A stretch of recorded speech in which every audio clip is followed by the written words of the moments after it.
Baik, kita mulai ya untuk market update kita ya. Teman-teman pasti tahu lah ya, hari ini isu paling utamanya yaitu tentang MSCI ya. Mungkin nanti sebentar lagi FTSE. FTSE itu kalau nggak salah tanggal 20-an ya. Ya. Nah, sekarang kita lihat dulu ya. MSCI kemarin itu mengeluarkan dua saham dari global ya, global standarnya itu yaitu Goto dan Cepin. Ya itu berarti ya sesuai lah ya, sesuai dengan harapan pasar. Tetapi yang tidak sesuai dengan harapan pasar adalah MSCI itu ngeluarin lagi 10 saham dari indeks small cap-nya. Jadi 10 sahamnya itu adalah Arto, Buka, Esa, Film, Hill, KPIG, Ratu, dan SMGR dan TCPI. Ya. Nah, ini akhirnya sekarang yang paling menyisakan sekitar 44 saham doang yang ada di MSCI. Ya, yang tersisa di global itu adalah ya ini ya.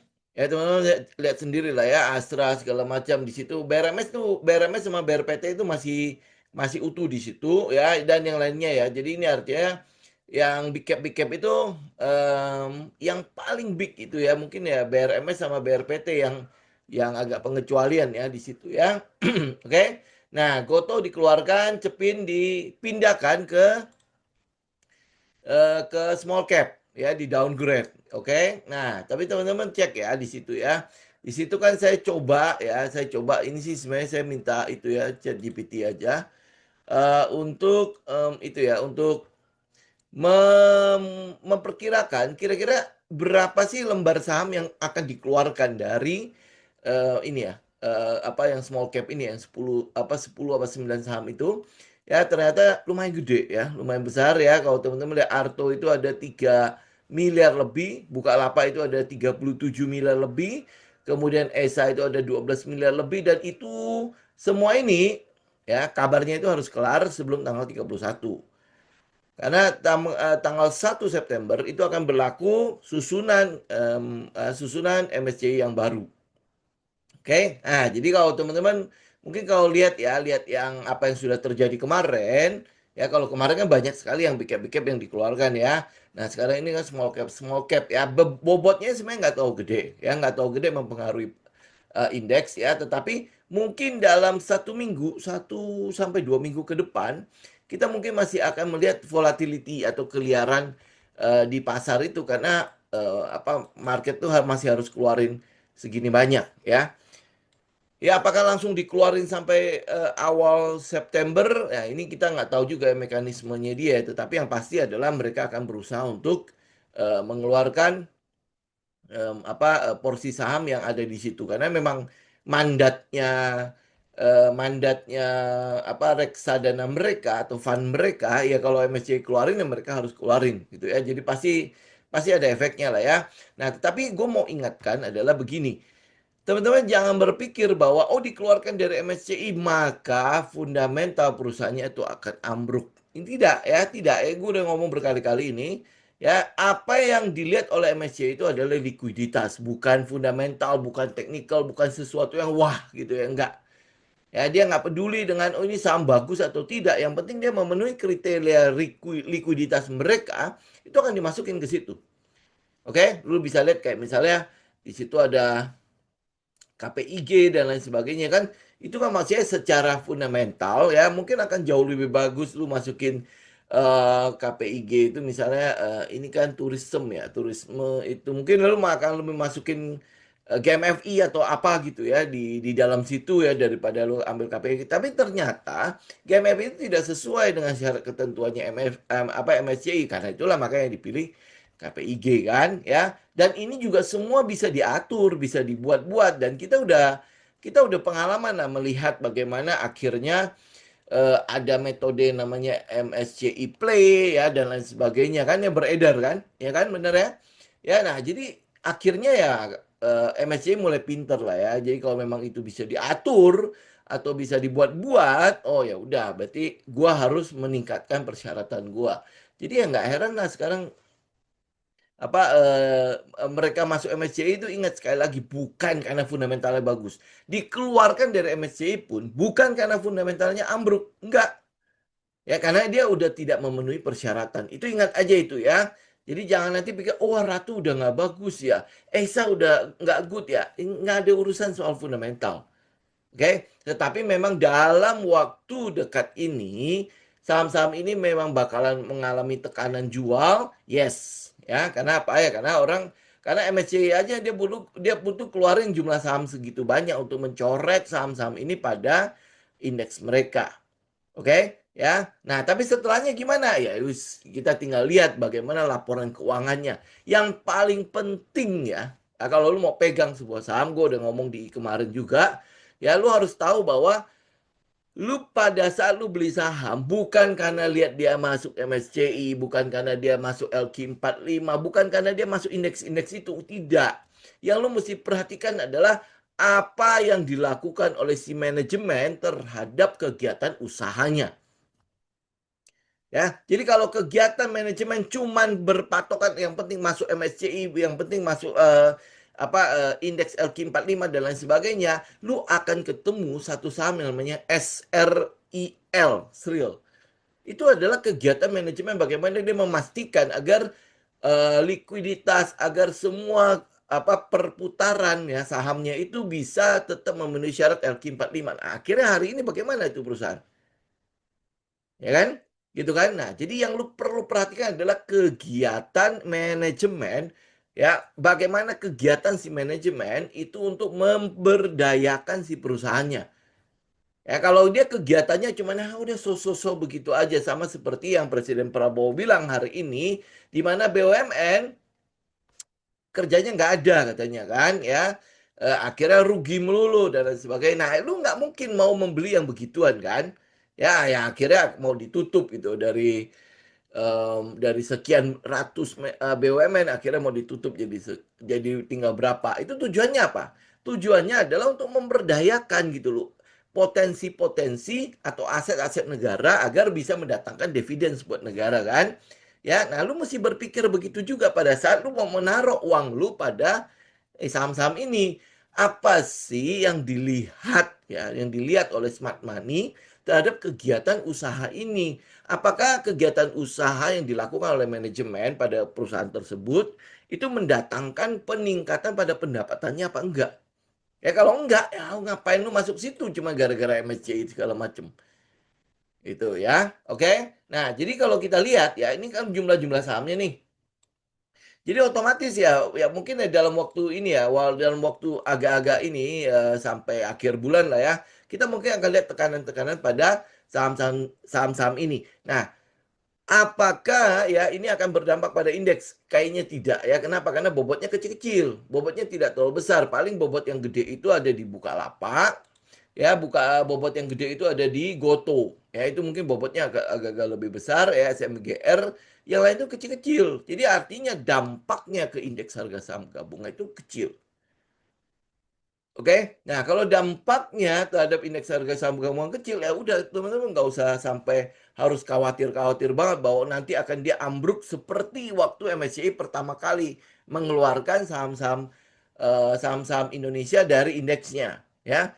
Lu mesti tahu bahwa waktu pertama kali banyak sekali saham-saham yang berbobot gede pada indeks harga saham gabungan sehingga membuat si indeks itu ambruk dan dia menciptakan euforia fear di situ. Lu kayak misalnya DSSA itu kalau dibiarin ambruk kan bobotnya kan gede banget. Ya, belum lagi misalnya Aman, AMMN, terus habis itu TPIA, apalagi yang dikeluarkan kemarin ya. Itu bobotnya gede-gede ya sehingga pada saat saham-saham itu turun ya otomatis indeks akan ambruk.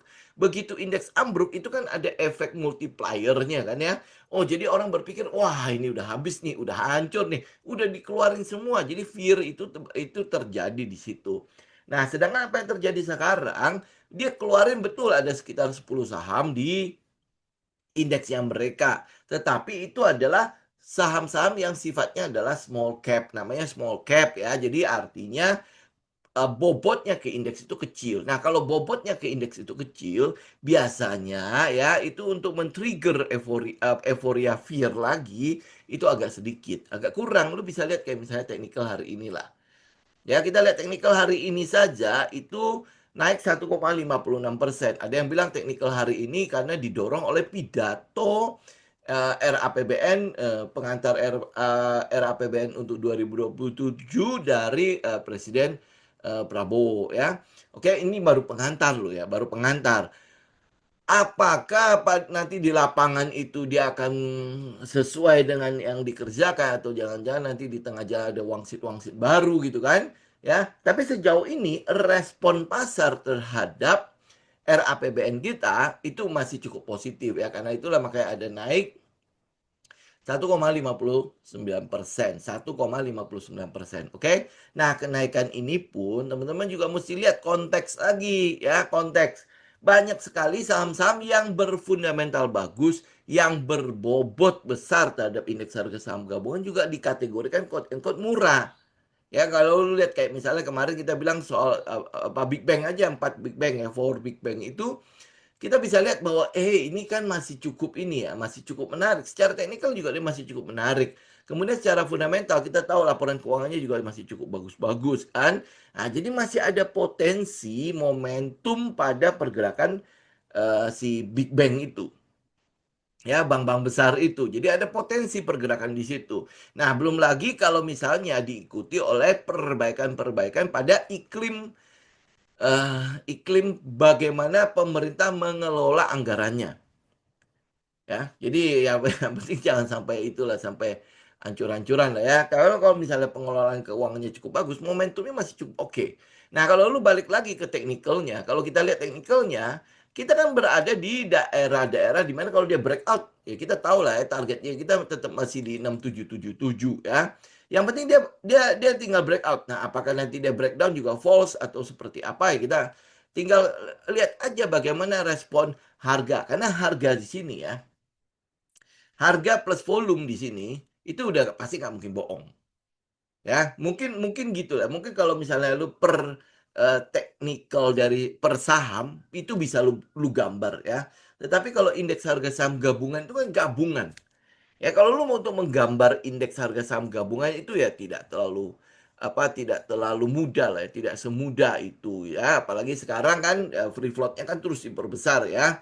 Sehingga lu nggak bisa kayak dulu lagi. Oh, kalau gua gerakin DSSA, gua gerakin si aman gitu kan, kemudian indeks itu akan jadi something kan ya. Nah, sekarang kan agak ini ya, agak dipersulit ya. Jadi artinya ya sudah, kita tinggal fokus aja pada konteksnya, garis besarnya, gambar besarnya, big picture-nya.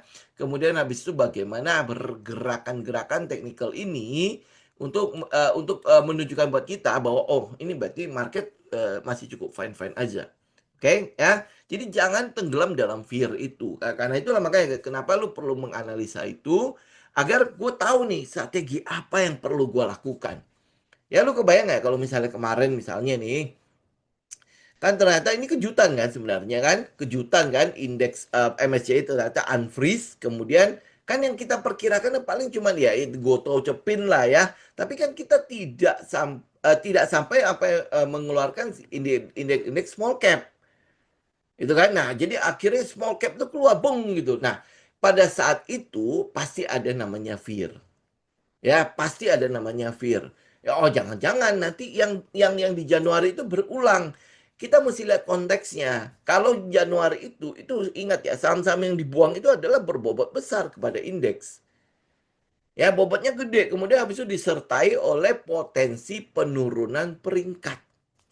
Ya, kelas ya, dari emerging market menuju kepada frontier, ya kan? Ya, nah tetapi untuk sekarang frontier emerging market itu kan kita sudah diketok palu bahwa kita tetap di emerging market. Nah, kemudian yang dikeluarkan itu adalah kayak goto, lu gimana mau keluar barang? Gocap di situ. Ya kan? Nah, makanya kan gue nggak ngerti juga bagaimana cara dia akhirnya mengeluarkan barang Goto ya. Tetapi kalau misalnya ada tekanan dari MSCI begini, berarti Goto tidak akan bangkit dalam waktu dekat ini.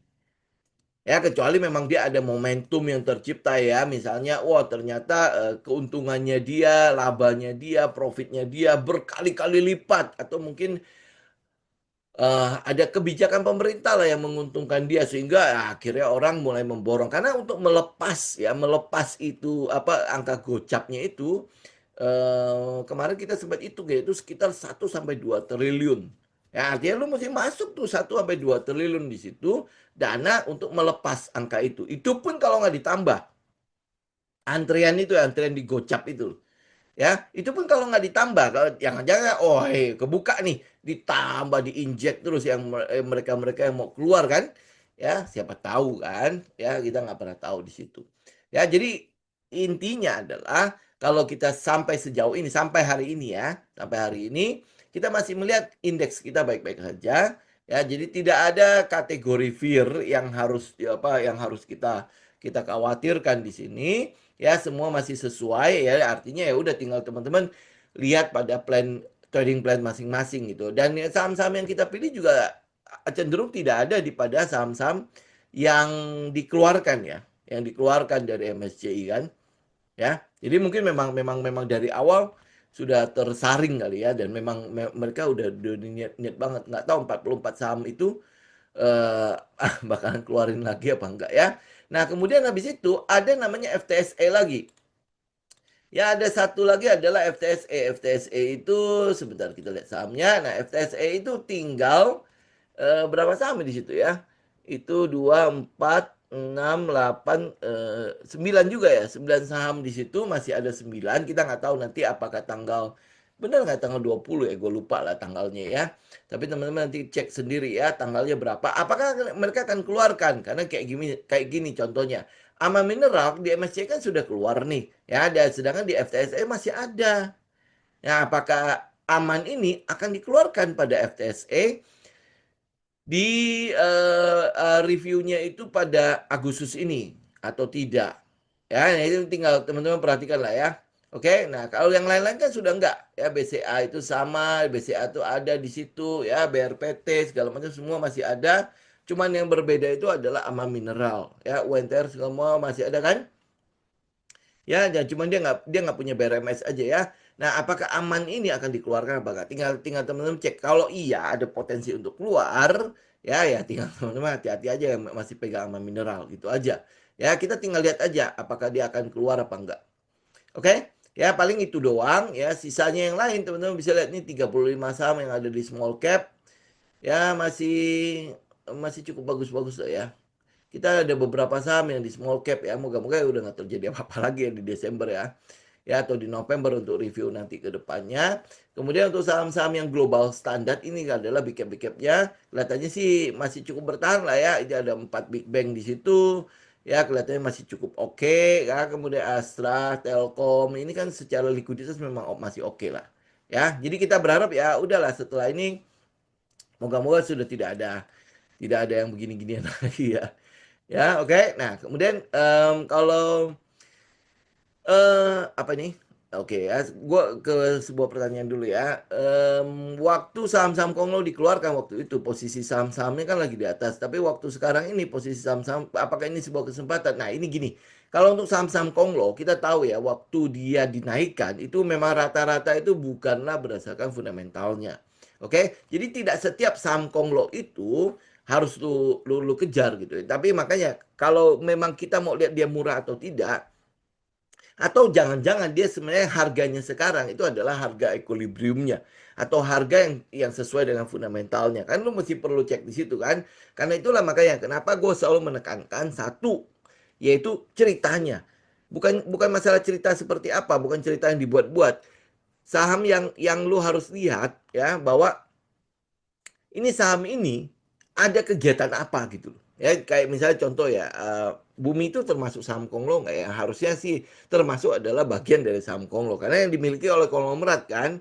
Ya kalau yang Konglo-Konglo yang lu maksud kayak misalnya PP dan lain sebagainya, ya itu sama juga gitu ya. Maksudnya lu lihat story-nya.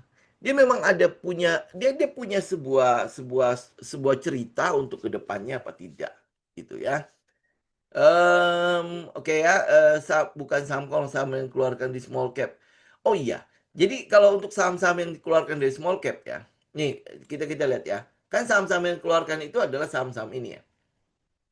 Ya, Arto, Buka, Esa, Film, Hill, PIG, Ratu, SMGR, dan TCPI ya. Nah, dari semua saham ini, kira-kira ada story-nya nggak? pada saham ini. Ya paling yang gue bisa lihat itu adalah yang SI. Itu pun sebenarnya story-nya itu kelihatannya nggak gede-gede banget ya. Ya nggak besar-besar banget ya. Arto nggak tahu sih emang digitalnya ya. Tapi ya kalau lihat dari ini saham-saham yang dikeluarkan, paling story yang bisa sering kita dengar itu ada di ESA. Itu pun masih kita perlu konfirmasi ya. Apakah setelah ini ya kejadian geopolitik ini story ESA itu masih utuh apa enggak? Nah, sedangkan saham-saham yang lain kayaknya eh, paling akhirnya lu turunnya sampai ke ratu ya. Ya ratu karena ikut raja kan ya. Bagaimana si ratunya. Tapi yang lain-lain tuh hampir boleh bang kayaknya nggak benar-benar nggak ada storynya. Ya jadi kalau lu mau tangkap saham-saham ini jatuh, ya kejatuhan dari saham-saham ini, gue masih tidak melihat ada cerita pada saham ini. Jadi kalau ini ya, jadi kalau misalnya dia nggak ada cerita, harusnya tidak akan ada likuiditas yang masuk sini untuk nampung. Gitu ya. Paling kalau teman-teman lihat kayak Bukalapak ya. Bukalapak terakhir kan kabarnya kan sudah menggunakan semua apa hasil ini ya, hasil IPO-nya ya. Jadi uang-uang hasil IPO-nya sudah digunakan semua. Kemudian habis itu sudah masih laba sampai hari ini ya. Nah, apakah dia akan terus berkembang apa enggak? Itu yang butuh kita tahu kan untuk si Bukalapak kan. Ya, nah memang secara teknikal dia cukup oke lah. Lu kalau bisa lihat likuiditas yang masuk ke sana memang cukup oke ya. Ya, nah cuman ya ini balik lagi story-nya itu nggak cukup kuat. Ya, buat saya itu story-nya tidak cukup kuat untuk melahirkan ekspansi, untuk melahirkan cyclical atau untuk melahirkan startup. Ini yang jadi masalah. Kalau di sini dibuang, kayak misalnya kemarin ya, dia buang Aman Mineral, dia buang AMRT, dia buang DSSA, ya, waktu ini ya, waktu awal ya, kan story-nya masih utuh di situ.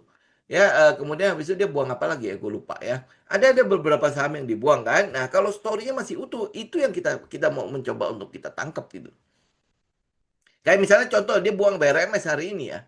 BRMS hari ini kalau misalnya dia buang, itu mungkin cerita cerita tentang cyclical untuk tembaga itu gede. Ya, termasuk cyclical untuk emasnya juga cukup besar kan. Ya, jadi mungkin mungkin kita bisa menunggu untuk kita menangkap di area bawah. Ya, tetapi kalau misalnya lu lihat yang sekarang, ini yang 9 saham ini, ya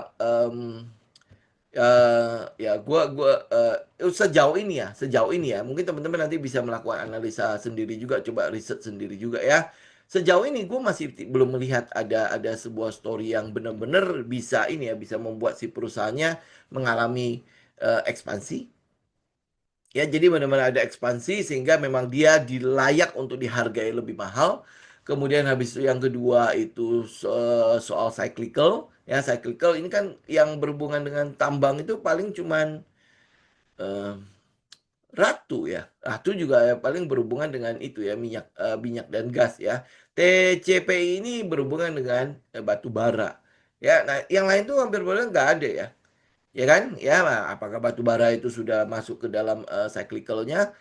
Ya, gue sih nggak lihat itu ya. Ya, nah artinya ya nggak ada story di situ ya. Gue mungkin nggak akan lihat itu.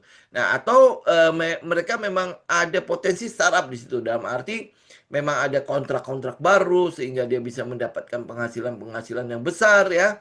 Ya, nah apa yang teman-teman lihat di sini ada nggak? Gitu. Itu buat gue ada inilah ada sebuah hal yang bisa kita pertimbangkan untuk kita nunggu di mana gitu ya. Kalau misalnya nggak ada, ya saya lebih baik nggak sih. Gitu ya. Oke, sepertinya nggak masuk. Oh iya, kalau makanya ini tadi ya, kalau lu lihat hitungan valuasinya nggak masuk kan untuk saham Konglo ya. Nah, untuk saham yang cocok dengan narasi growth story. Nah, itu yang masalah tadi yang gue bilang ya. Untuk growth story-nya nggak ada di sini. Kemudian habis itu kalau lihat saham-saham Konglo paling untuk yang growth story yang bisa kita deteksi untuk hari ini ya, itu adalah TPIA. Ya TPIA, tapi kan ini masih tunggu 2027 ya. Nah, kecuali lu memang mau cicil dari sekarang ya. Oke, ya dan kuat nggak gitu lah menunggu menunggu story itu terkonfirmasi. Nah, kemudian habis itu saham Konglo yang lain yang benar-benar masih ada growth story-nya itu paling baru itu adalah BRPT kan. BRPT itu katanya ya gue lupa lah siapa yang ajak kerjasama PGEO atau BRPT yang ajakin kerjasama untuk sama-sama mendongkrak geotermal. Ya, nah itu pun masih dalam tahapan narasi ya, belum belum belum ada proyek yang benar-benar benar-benar dibuat ya. Ya, kenapa ya? Karena butuh uang kan di situ kan. Ya, nggak tahu BRPT masih ada uang nggak ya, atau PGEO masih ada uang nggak. Kalau nggak ada cash, nggak ada investor baru, bagaimana mereka mau menjalankan proyek itu? Itu ya. Jadi kalau untuk story-nya itu yang gue bilang, em, kita nggak menemukan adanya growth story pada saham-saham Konglo yang kemarin turun. Lu kayak misalnya kayak eh, yang misalnya kayak Cuan ya, atau saham-saham lain lah yang mungkin masih ada sedikit ini ya, harapan agak-agak bagus itu adalah Petrosea. Ya, Petrosea punya uang, dia mengakuisisi sini ya, walaupun ini sebenarnya ya kalau mau dibilang itu sebenarnya adalah akuisisi internal doang ya, uangnya cuma di situ-situ aja puternya ya.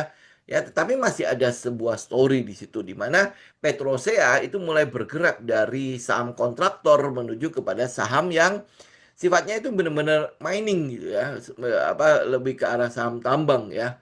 Ya bukan sama mungkin kayak kalau dulu kan kita mereka satu sektor ya, si Petrosea sama si Dewa kan ya. Nah kalau Dewa itu sekarang masih masih konsisten menjadi em, saham kontraktor ya, apakah dia sudah punya mining atau enggak gue udah nggak ikutin ya. Nah tapi Petrosea ini mulai bergeser ya, mulai bergeser menuju kepada perusahaan mining ya, walaupun mungkin ya sekarang baru dapat ini ya, saham-saham itu ya, apa tambang-tambangnya sini ya, tambang sini cuma batu bara doang atau ada material lain ya. Ya itu mungkin masih ada story, apa masih ada growth story di situ. Kalau untuk saham-saham yang lain tuh benar-benar gua nggak lihat ya. Ya ini sejauh ini ya, sejauh ini yang gua perhatikan itu gua nggak lihat apa ya, gua nggak tahu apakah ada yang kelewat sama gua atau enggak ya, teman-teman tinggal tinggal tinggal lakukan research ya. Oke. Oke. Ya, nah untuk hari ini ya mungkin mungkin gua akan cuma mengupdate itu aja ya, buat teman-teman, kalau ada pertanyaan silakan ya, langsung aja ya teman-teman ya. Ya kalau karena nggak ada updatean apa-apa kita ya. Terakhir itu memang yang kita tunggu itu adalah MSCI-nya bagaimana. Karena waktu kita update di hari Rabu, MSCI kan baru hari Kamis subuh kan. Ya, jadi ya sekarang ya baru baru kita bisa update ya. Kalau lihat updateannya hampir boleh bang tidak ada sesuatu yang perlu kita khawatirkan gitu. Ya paling ya volatile volatile ini aja sedikit-sedikit aja ya. Investasi barunya TPIA, emang dia ada investasi apa lagi? Ya, coba kita lihat ya.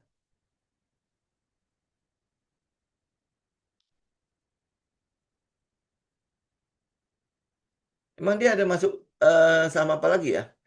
Ya ini kan cuma ini doang kan. Ini yang 2027 kan, yang ini ya, yang klor alkalin etilen di kloride ya, di klorida ya. Ini prosesnya sudah 72%. Ini tanggal berapa punya ya teman-teman bisa lihat ya. Sama ini yang ini kan, maksudnya pengelolaan sampah menjadi listrik itu ya. Ini udah sempat kita bahas yang soal ini ya, PLTSE ini, PSLE ini itu tidak terlalu banyak ya, sebenarnya tidak terlalu besar lah, investasinya nggak gede, kemudian habis itu sumbangan terhadap pendapatannya sebenarnya nggak tahu gede-gede banget, apalagi ini di Serang ya, di Serang pengelolaannya itu adalah 1.161 ton per hari. Nah pertanyaan gua, daerah Serang dan sekitarnya itu menghasilkan sampah segitu banyak nggak? Kalau enggak, ini sebenarnya agak-agak percuma sih. Ya karena dia Serang kemudian habis itu yang Cilegon punya ini kan, yang ini kan nggak, hampir bilang nggak ada. Ini kalau untuk TPIA ya, menurut gue ini adalah proyek yang sangat kecil.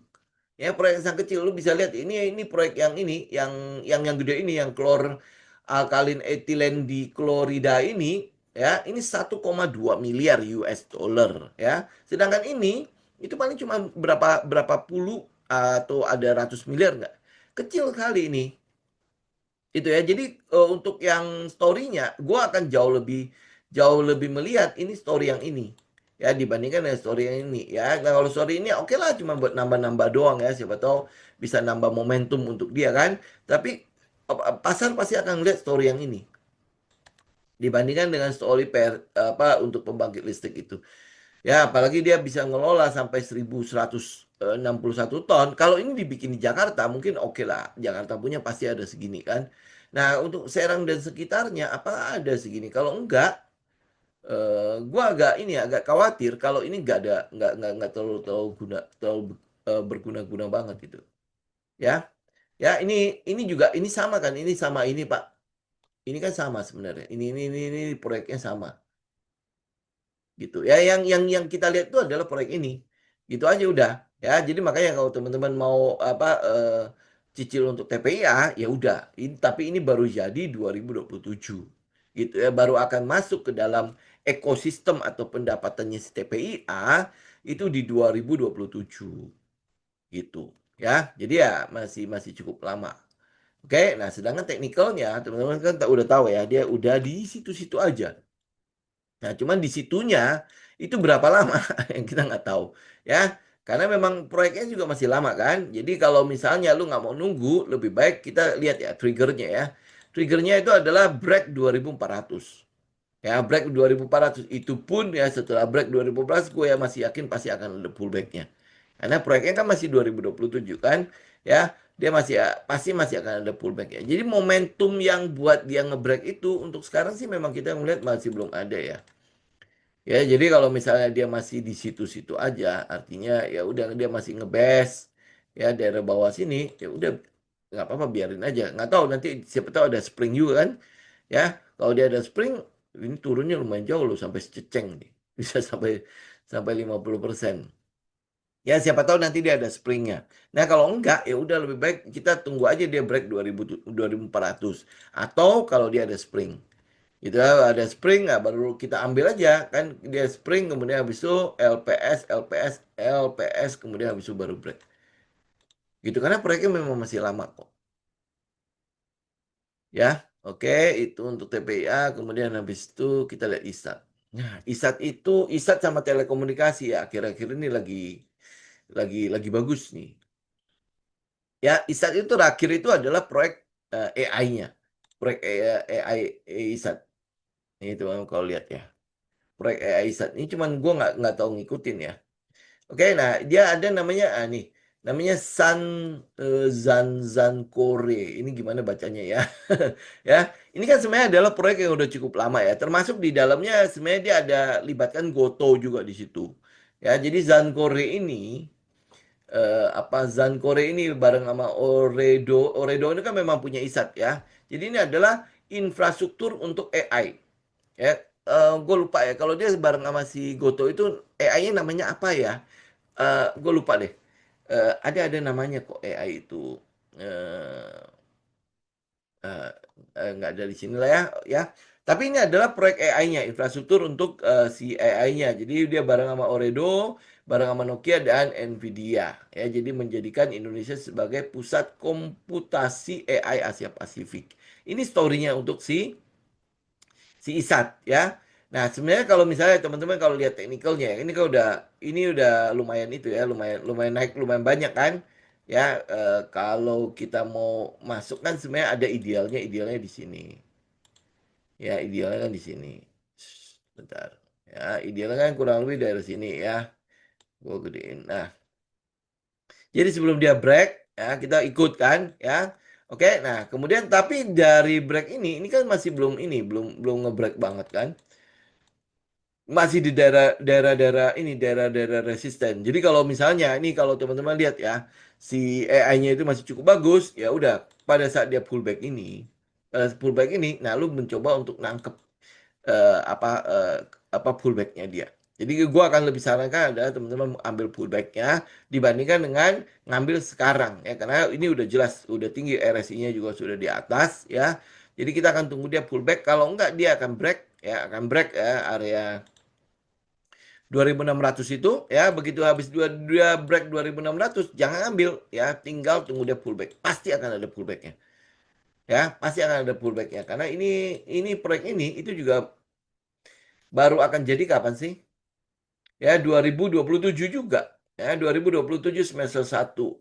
Terus habis itu ada tambahan income-nya di 2028 itu baru mulai ya equity income. Kemudian habis itu in brand untuk serat optik ini kalau nggak salah dia bareng sama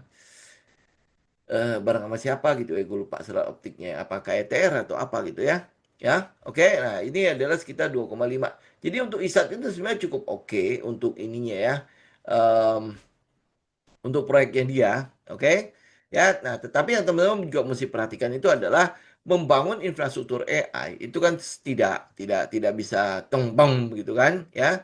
Dia butuh ya ini ya AI ya, kan tanggal di semester 1 2027 ya. Pertama dia butuh listrik yang cukup besar ya karena itu 1 gigawatt di situ listrik cukup besar di situ. Eh, Mungkin teman-teman juga bisa perhatikan nanti tinggal di research di break ya. Kira-kira siapa lagi yang terlibat di sini? Siapa tahu PWR gitu misalnya untuk menyediakan listrik atau apa ya pendingin juga ya. Ya intinya dia butuh listrik yang sangat besar di situ. Oke, nah apakah BRPT menyediakan listrik di situ? Siapa tahu dia bangunnya ternyata dekat-dekat situ ya, dekat-dekat misalnya Gunung Salak. Gunung Salak ada BRPT punya barang kan ya. Ah, siapa tahu dia bangun dekat situ. Siapa tahu kan? Karena itu butuh sesuatu yang sebuah sebuah area yang sangat besar ya. Dan lu mesti perhatikan juga dampak lingkungannya ya. Kabarnya itu ya data center atau ya otaknya si AI-nya si Meta itu mulai dikeluhkan orang-orang sekitar. Gua nggak tahu nanti akan jadi seperti apa. Itu juga teman-teman perhatikan lah. Tapi ini jelas itu sebuah story untuk si Indosatnya sendiri ya. Oke, ya ini ya. Jadi untuk teknikalnya, gua akan lebih cenderung akan nunggu dia pullback ya. Pullback. Dia mau break, habis itu tunggu dia pullback aja. Kalau lu ambil sekarang, ini kita udah terlalu FOMO di situ. Ya, ini udah terlalu FOMO di sana. Jadi lebih baik tunggu dia, ya walaupun dia break 2600, tunggu dia pullback aja. Ya, pasti akan ada pullbacknya. Gitu.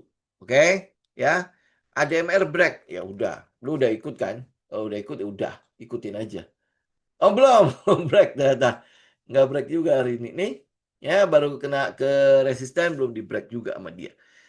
Ya, tapi udah ini ADMR mah udah tinggal ikut ikut trennya aja ya. Jadi udah tinggal follow the trend doang ya. Lu tinggal activate trailing stop aja. Udah. Pokoknya intinya eh, ya seperti yang kita udah bahas kemarin-kemarin ADMR untuk aluminiumnya kan memang dia akan trending juga kan setelah si tembaga. Ya kan? Karena memang kebutuhan untuk si aluminiumnya kan lagi akan bertambah besar.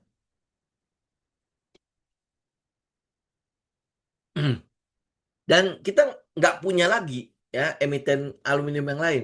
Ada satu ya, tapi kan nggak mungkin lo masuk kan kayak Almi gitu kan. Masa iya lo masuk aluminium? Ya nggak mungkin ya. Ya kita cuma punya ADMR ya sudah. Lo ambil ya cukup inilah ya. Maksudnya ADMR itu untuk likuiditasnya harusnya cukup bagus. Ya karena nggak ada pilihan lain. Kalau misalnya lu mau cari emiten yang berbasis aluminium, kita nggak punya pilihan lain. Jadi artinya si smart money pun nggak punya pilihan lain kan. Nah karena dia nggak punya pilihan lain, ya udah berarti kan dia akan berebutan sama kita. Ya, itu pun kalau lu lihat ada story growth di ADMR. Ah, dan ya yang kedua ya gue harus selalu ingatkan ya, ikutin tren dari pergerakan sebuah story itu tidak bisa dalam waktu semalam. Nah, jadi lu jangan berpikir, oke besok gua akan kaya. Gak ada. Gak ada cerita itu ya. Jadi artinya ya story-nya ya mesti benar-benar sebuah story yang kita ikutin ya. Nah, sampai akhirnya story itu menjadi realita. Ya habis itu udah tinggal tinggal tinggal lu lihat apa ya lu mau TP mau apa gitu kan tinggal lu lihat yang lain aja. Oke. Ya, nah sekarang habis itu kita lihat Raja ya. Apa yang terjadi pada Raja hari ini dia turun 2,61% ya. Oke, nah apakah Raja itu menjadi breakdown apa enggak? Ini enggak ya, tidak. Ya dia masih ada di daerah-daerah situ aja. Cuman ya mungkin ya kalau kalau lihat dari apa story-nya si Raja sama Raja juga baru akan terjadi 2027. Ya mungkin berbarengan sama si TPIA kali ya. Tapi ya mungkin TPIA udah 72%, Raja masih belum ngapa-ngapain. Ya. Tapi story-nya tetap tetap ada di daerah situ ya, di daerah em, di daerah Serang, di daerah Banten, sama satu lagi di daerah Kalimantan. Keduanya ini ya Raja kalau jadi itu sebenarnya berhubungan dengan TPIA, FPNI, ya kemudian habis itu yang Kalimantan Selatan itu yang berhubungan dengan ADMR. Itu kan proyeknya si Raja kan. Ya, jadi potensi untuk consumer em, apa terminal plan-nya si Raja itu adalah mereka. Gitu ya. Nah, karena itulah ya lu lihat 2027 kemudian sampai sekarang masih belum belum ada pergerakan sama sekali. Ya, nggak tahu apa setelah dia melepas sini, sini kan sebenarnya dia nggak punya banyak juga kan. Ya, apakah dia setelah melepas sini dapat uang di situ kemudian habis itu injek ke proyeknya si Raja atau seperti apa, kita ikutin aja. Ya, jadi apa pergerakan Raja itu ya masih cukup lama lah gitu. Ya, oke, udah itu Raja, ya udah clear ya. Baja, Baja ya. Dulu ini saham lumayan bagus ya, tapi gua nggak tahu sekarang seperti apa dia.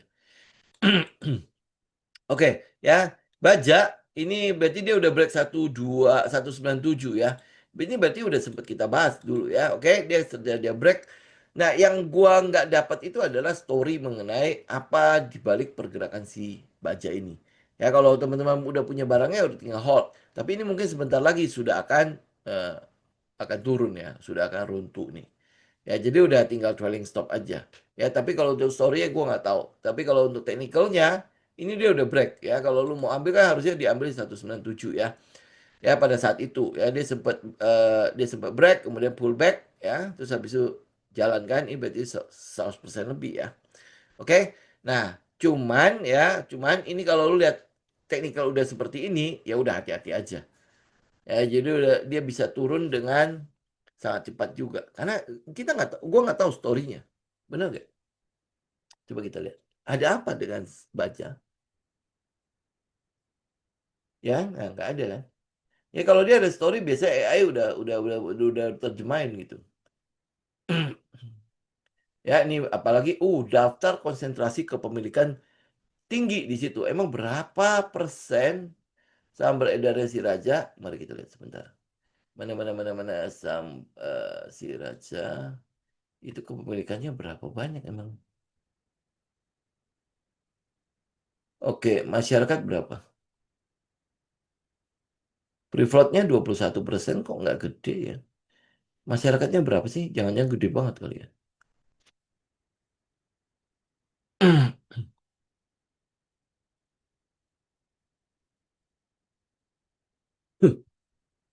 Em, kok nggak ada sih? Oh, mau right issue. Oh ya sudahlah. Kalau urusan right issue kita nggak ikut. Ah, ini publiknya cuma 22% kok nggak gede. Kenapa dia bilang gede ya? Ya, nah kalau dia mau issue GoPay, ya teman-teman ya tinggal lihat aja ya. Kalau misalnya oke lah, kita bilang ceritanya mengenai issue ya. Oke, nah apa yang lu lihat dari issue-nya? Lu mesti perhatikan adalah berapa duit yang bisa didapat oleh si perusahaan ya, RI Saham Baja. Seperti apa dia? Nah, ya ini ini teman-teman lihat ya, jumlah saham beredar yang baru itu akan dikeluarkan 900 juta. Ya 900 juta. Kemudian setiap dua saham ini harga pelaksananya gopek. Berarti target dananya adalah 450 miliar. Nah, lu lihat yang pertama adalah begini. Ada yang beli nggak? Ya, ada yang beli nggak? Nah, tujuannya apa? Tujuannya ternyata untuk melunasi utang ke PT Sarana Steel. Nah, lu mesti cek ini. PT Sarana Steel itu utangnya berapa? Oh, pembayaran utangnya adalah 98,96%. Jadi artinya dari 450 miliar itu semua itu akan apa dijadikan utang. Nah, kalau dia jadi utang begini, menurut saya ya, betul di satu sisi ya secara beban dia berkurang untuk kedepannya jadi lebih enak kan ya, oke, tetapi tidak akan ada sisa uang cuma 1,4%, 1%, ya 1% dari 450 miliar itu berapa? 4 miliar. 4 miliar mau ngapain sih di situ? Mau ekspansi apa dengan uang 4 miliar? Gue yakin banget beli mesin untuk apa untuk ituin baja pasti nggak bisa ya. Jadi artinya untuk right issue hari ini ya, Baja itu cuman mau ngumpulin uang dengan dana murah ya, kemudian habis itu dia mau melunasin bebannya. Wis sudah. Ya tidak ada story apa-apa di situ. Apakah dia akan bagus ke depannya? No. Ya, karena apa? Karena kegiatan manajemennya sendiri kan kita nggak lihat ya, sampai sekarang masih rugi-rugi terus. Ya toh? Jadi uangnya 450 miliar itu semua akan distorkan menjadi pembayaran utang. Wis udah, lu paling lihat ya secara fundamental DER-nya bagus gitu aja udah. Ya selebihnya apakah dia akan nanti berkembang apa enggak ya lu tinggal lihat kegiatan dari manajemennya. Ya kalau ini menurut gua nggak ikut ya. Jadi dia nggak bakal everlasting untuk gede lah, untuk lama lah ya. Ya, nah sekarang yang jadi pertanyaan kedua adalah tadi kan kita lihat ya 450 penggunaan 450 miliarnya untuk apa? Yang masalah kedua adalah siapa yang beli? Siapa yang menjadi pembeli siaganya? Kalau nggak ada, berarti ini bisa jadi gagal nih. Ya kan kalau tidak ada pembeli siaganya ya ini akan gagal. Gitu. Jadi gue yakin banget ya pergerakan yang ini dari sini ke sini ya ya untuk dorong sampai dia ke GoPay ini tindakan spekulasi dan itu dekat-dekat Kumdet itu pasti dibuang punya. Nggak mungkin mereka yang ngeborong ini bakalan bakalan nebus. Nah kalau dia nggak nebus ya uangnya dari mana? Lu mau dapat 450 miliar dari mana? 450 miliar itu ingat ya itu baru di atas kertas tuh. Harus ditebus sama orang baru dia bisa jadi uang. Kalau nggak ditebus, ya wis sudah, itu akan terdelusi semua. Ya, walaupun nanti dia digopek, ya nanti nggak ditebus, ya otomatis terdelusi semua. Nah, apakah mereka yang ini mau, ya yang sudah beli dari 200, kalau sampai dia benar dari sampai ke gopek itu sudah 250%. Ya, kalau gue sih gue lepas, ngapain gue tebus? Itu kalau gue, ya. Ya, kenapa? Gue nggak lihat ada sesuatu yang bagus ke depannya untuk si Baja. Termasuk dalam hal apa namanya industri baja itu sendiri. Nggak ada yang bagus. Emang infrastruktur lagi dibangun gede-gedean kah? Ya sehingga membutuhkan baja yang begitu besar? Nggak ada. Tidak ada pembangunan kecuali kasih makan gratis. Ya sama inilah Kopdes. Kopdes kan nggak butuh dana dana gede-gede. Ya nggak butuh besi yang banyak-banyak, nggak usah. Ya dia cuma beli besi enggak gua nggak tahu deh besi betonnya jangannya harusnya standarnya 18 mili dia pakai 12 mili kan bisa. Ya anything can happen kan. Menurut gua nggak ada story pada itunya. Jadi ya kalau ya teman-teman tinggal trailing stop aja udah. Ya kalau untuk ke depannya gua nggak merasa ada sesuatu yang bagus itu. Kalau ada yang bagus pasti orang akan tebus. Ya kalau nggak ditebus ya otomatis terdelusi. Ya kalau terdelusi berarti apa yang tadinya dicita-citakan untuk bisa melunasi utang ya jadi nggak terlunasi kan, ya kan? Nah gitu, oke? Ya udah ya ini makanya ini sebuah contoh lah. Oke, nah habis itu KLBF. Nah KLBF, lu mau lihat apa dengan saham ini? Selama kita punya rupiah, ya rupiah itu tidak kunjung stabil, ini memang agak-agak susah. Ya agak sulit untuk dia dia dia berkembang karena bahan bakunya kan dalam bentuk eh, US dollar sedangkan penghasilannya dalam bentuk rupiah gitu jadi ya apa ya kalaupun dia bergerak ini kan leletnya minta ampun ya turunnya untung masih lelet ya bukan turun yang boom gitu kan ya turunnya pun lelet ya tapi ini karena dia nggak ada konteks nggak ada apa-apa. Nah ini kalau nggak ada apa-apa gue masih ngelihatnya sebagai apa namanya a standing triangle atau apalah ya karena ini bukan setup gua jadi gua nggak ngerti lah istilah-istilah itu ya jadi bisa aja nanti tiba-tiba rupiah nggak kunjung kuat ya dia ambruk lagi karena dari era APBN 2027 aja kita tahu rupiah kita sudah dipatok 16.800 sampai 17.500 ya ya ah ya jadi artinya plus minus rupiah kita udah di sini sekarang. Ya kalau dia udah di sini ya udah, lu akan lihat bahwa itu adalah equilibrium baru untuk rupiah kita di masa yang akan datang. Ya, nah ini berarti KLBF harus menyesuaikan diri lagi. Dia hitung ulang lagi HPP-nya, harga pokok produksinya dia dengan ya udah bahan baku segini gitu. Ya, itu hal yang sama dengan Sido. Itu kan satu grup sama si ini, sama satu sektor sama si KLBF. Ya, dan keduanya memang saham lelet. Ya, dan ini malah malah lebih parah. Ini malah udah turun ke bawah. Ya, malah udah lanjut. Ini, ya, dia break kan? Ya, dia udah break. Ya, nggak tahu nanti KLBF akan ikut apa enggak ya. Tapi Sido sudah duluan nih, sudah berjalan duluan. Ya, jadi udahlah. Ya, dan ini memang ini walaupun dia jamu-jamu. Tapi bahan bakunya tetap import loh. Ya, bingung ya. Ya, nggak tahu, nggak tahu bagaimana ya. Oke, oke, udah gitu doang. Ya, ada lagi, teman-teman, pertanyaan yang lain? Ya, oke, good ya, nggak ada ya. Oke, cukup ya. Nggak usah dipaksain harus 1 jam.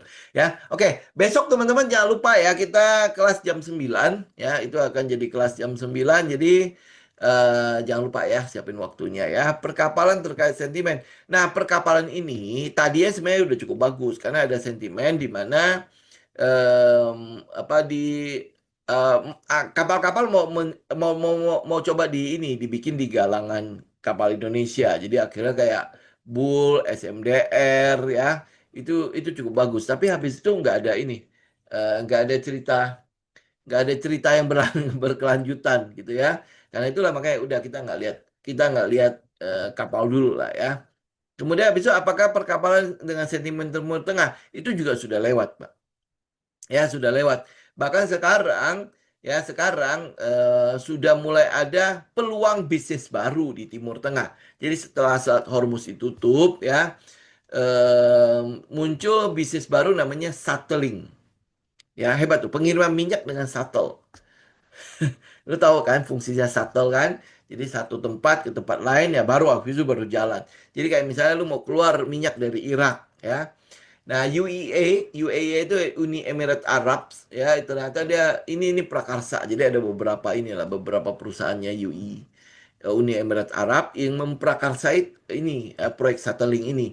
Jadi Irak ya minyak-minyak Irak, minyak-minyak si Oman dan lain sebagainya yang di dalam-dalam itu ya yang tidak punya akses buat keluar itu memanfaatkan itu. Jadi itu dia diisi dulu ya minyaknya dari ini ke tanker, kemudian habis itu tankernya dibawa dulu ya, dibawa sih seolah-olah ini bukan buat keluar ya, cuman buat internal doang ya, dimatikan transporternya jadi nggak bisa kelacak ya, kemudian habis itu begitu dia keluar dari Selat Hormuz, nah di situ tunggu tuh tanker yang memang siap untuk keluar. Nah, itu shuttling ya. Jadi kalau misalnya lu lihat kayak gini ya, nggak mungkin ada inilah, nggak mungkin ada kapal-kapal kita yang bisa bermain di situ karena itu kan berarti harus internal kan ya, kapal-kapal internal mereka ya di Oman, Bahrain ya, yang di dalam situ lah, yang di dalam Selat Hormuz itu, yang negara-negara dalam Selat Hormuz itu yang bisa bermain, yang lain kan nggak bisa ya. Kalau lihat untuk sentimen Timur Tengahnya ya, menurut gua ya akhirnya perkapalan ya jadi membleh lagi gitu. Ya, padahal sebenarnya udah mulai bagus kan kayak GTSI. Ya, tapi GTSI itu nggak terkait dengan si Timur Tengah ya. Tapi dia lebih terkait dengan lokal ya, di lokal sendiri dan rumor-rumor yang beredar di lokal. Ya, jadi kalau lu lihat GTSI ya, ini cuman itu ya, hanya itu ya, hanya menyinggung doang. Ya, GTSI. Ini kan sebenarnya udah cukup lama ya kita kita kita coba ambil ya.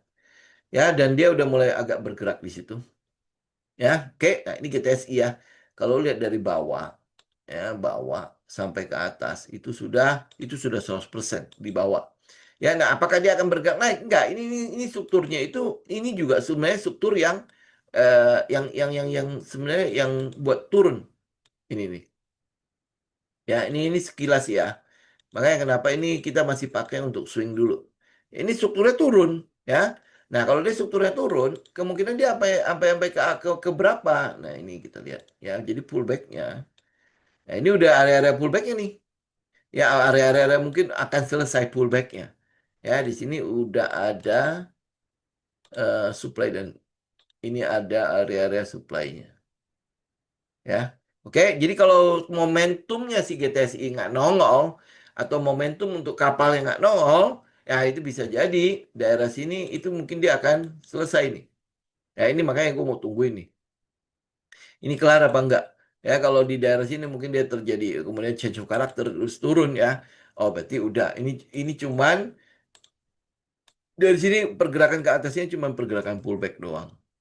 Ya, jadi ya berarti ya kemungkinan besar ya kalau kita ambil dari bawah-bawah sini ya ini berarti area-area di mana mungkin kita akan TP gitu. Ya kalau kalau momentum untuk perkapalannya nggak nongol-nongol juga ya. Tapi kalau nongol ya mungkin dia akan break gitu. Oke, ini kebetulan adalah salah satu saham yang kita perhatikan sih ya. Ya, oke, udah gitu doang. Ya, baik teman-teman.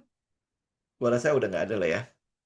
Ya, untuk hari ini saya mungkin cukupkan dulu ya untuk hari ini buat update kita. Jadi intinya teman-teman bisa lihat ya bahwa pergerakan kita ya oke baik-baik saja ya. Sejauh ini baik-baik saja.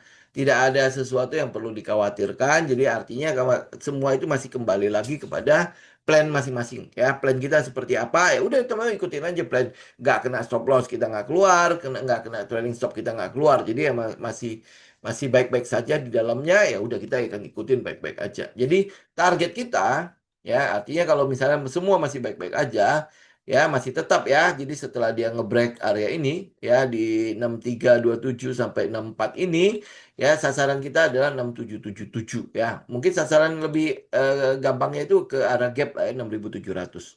6708 itu gapnya akan kututup. Ya targetnya udah ke situ dulu. Nah, selama masih baik-baik aja, ya udah nanti kita tinggal lihat ya target selanjutnya akan capai nggak di daerah 7.200, 7.483. Nah, sampai mendekati targetnya si JP Morgan yang 10.000 itu ya 9.321 ya kita pelan-pelan aja sampai ke atas. Karena ada gap juga kan di situ kan. Ya, oke. Ya, oke, teman-teman ya. Jadi, kayak lagi, ya udah. Intinya adalah kembali lagi kepada plan kita masing-masing. Intinya adalah kembali lagi, jangan pernah lupa untuk melakukan research. Nggak usah percaya sama kata orang, ya. Intinya percaya sama apa yang sudah teman-teman lakukan backtest, ya. Teman-teman tahu apa yang harus teman-teman lakukan. Gitu ya. Jadi jangan, oh katanya nanti habis itu buyar sendiri. Apa yang harus kulakukan ya? Nah, itu itu tanda bahwa ada something wrong sama tradingnya kita ya oke ya untuk hari ini saya cukupkan ya teman-teman ya sampai ketemu besok untuk teman-teman di kelas sama teman-teman alumni ya. Ya yang lain berarti Senin Senin kemungkinan besar kita tutup ya karena kita nggak kan 17 Agustus kan ya jadi Senin kemungkinan besar tidak ada ya mari kita ikut itu upacara lah ya. Ya, nah kita ketemu lagi minggu yang akan datang hari Rabu ya. Oke, semoga bermanfaat. Saya izin pamit. Thank you semua. God bless.